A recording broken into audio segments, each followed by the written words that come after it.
너는 마땅히 매년 토지 소산의 11조를 드릴 것이며 내 하나님 여호와 앞 곧 여호와께서 그의 이름을 두시려고 택하신 곳에서 내 곡식과 포도주와 기름의 11조를 먹으며 또 내 소와 양의 처음 난 것을 먹고 내 하나님 여호와 경외하기를 항상 배울 것이니라.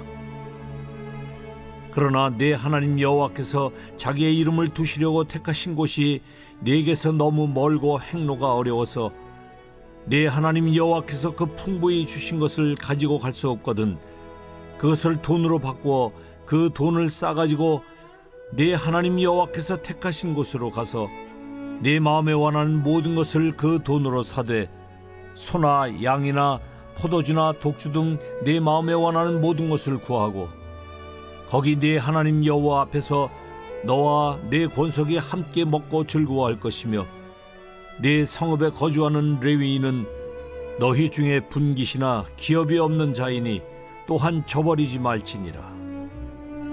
매 3년 끝에 그해 소산의 10분의 1을 다 내어 네 성읍에 저축하여 너희 중에 분깃이나 기업이 없는 레위인과 네 성중에 거류하는 객과 및 고아와 과부들이 와서 먹고 배부르게 하라. 그리하면 네 하나님 여호와께서 네 손으로 하는 범사에 네게 복을 주시리라.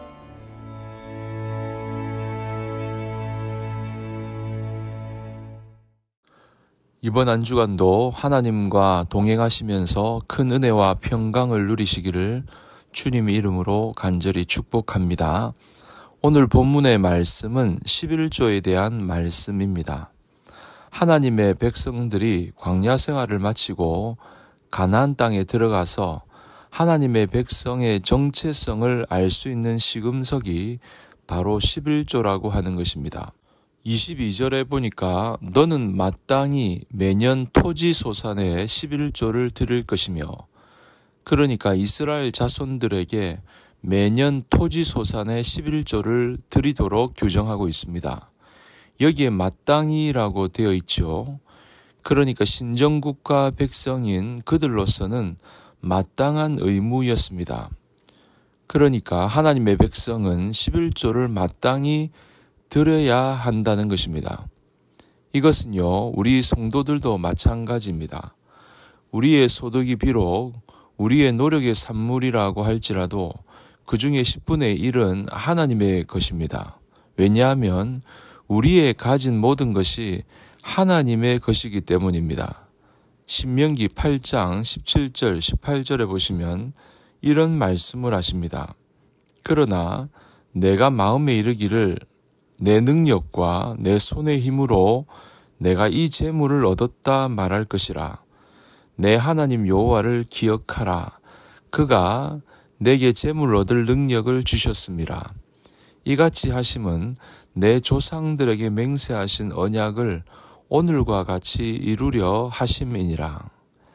하나님이 너에게 재물을 얻을 능력을 주셨다고 말씀하셨습니다. 전체가 하나님의 것인데 하나님이 그것을 우리에게 주시면서 10분의 1을 당신의 것으로 구별해 놓으셨기 때문입니다. 따라서 11조는 우리 개인의 것이 아니라 하나님의 것입니다. 소득이 많든 적든 상관없이 우리가 소득의 10분의 1을 하나님께 드리지 않고 개인적으로 사용한다면 이는 곧 하나님의 것을 도적질하는 죄가 되는 것입니다. 소득의 11조를 구별해서 드리는 것은 만물의 주인이신 하나님의 백성된 우리의 기본적인 의무이기도 하지만 하나님의 복을 받아 누릴 수가 있는 통로이기도 합니다. 그리고 23절 상반절에 보시면 이스라엘 백성들이 11조를 가져가서 드려야 할 곳에 관해 언급하고 있습니다. 그곳은 하나님 여호와 앞, 곧 여호와께서 그 이름을 두시려고 택하신 곳입니다. 이곳은 구약시대의 성전을 가리키는 곳입니다. 오늘날의 교회입니다. 11조는 하나님의 것이기 때문에 반드시 그분이 명하신 곳에 드려야 합니다.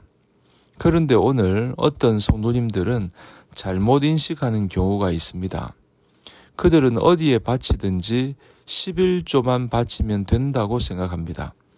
그래서 그들은 교회에 11조를 드리지 않고 자선단체에 바치는 분이 있습니다. 혹은 개인적으로 구제사업 등에 드리는 분도 계시죠. 그러나 이것은 지극히 잘못된 태도입니다. 11조는 개인의 것이 아니라 하나님의 것이므로 개인이 임의로 사용할 수가 없습니다. 만일 우리가 11조를 교회에 드리지 않고 자기 임의로 자선단체에 기부하거나 구제사업에 사용한다면 그것은 하나님의 것을 자신이 유용하는 것입니다. 물론 자선단체에 기부하거나 구제사업을 하는 것은 좋은 일입니다. 그러나 11조를 자기 마음대로 사용하는 것은 옳지 못한 것입니다. 그러니까 오늘 본문에서 강조하는 것이 무엇인가 하면 하나님 앞에 여호와께서 그 이름을 두시려고 택하신 곳에 드려야 합니다. 바로 교회에 드려야 하는 것이죠. 그래야 하나님께 영광이 되고 11조의 본래의 목적을 다하는 것입니다. 간단하게 11조의 몇 가지 원리를 말씀을 드리면요.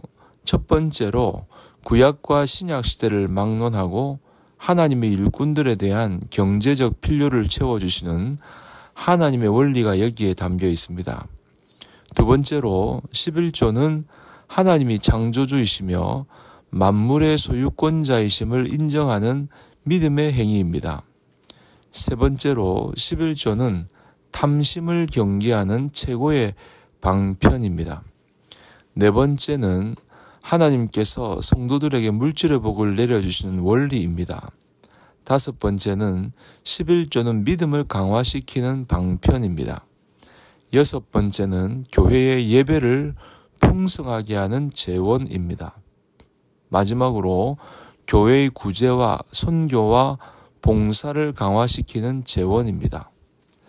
아브라함과 야곱도 11조를 드렸고 구약의 율법도 11조의 실천을 강조합니다. 신약시대 예수님께서도 11조를 인정하시고 칭찬하셨습니다. 사도 바울도 11조를 통해 복음 전하는 자들을 돕게 하라고 명하셨습니다. 이처럼 11조는 신구약을 통틀어 제정된 하나님의 원리입니다. 그러므로 우리는 반드시 11조를 실천하고 우리 자녀들도 실천하도록 가르쳐야 할 것입니다.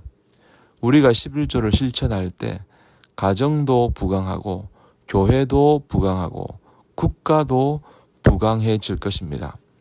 11조를 통해 여러분의 가정과 우리 교회와 우리 국가가 축복을 받는 역사가 있게 되기를 주님의 이름으로 간절히 축원합니다.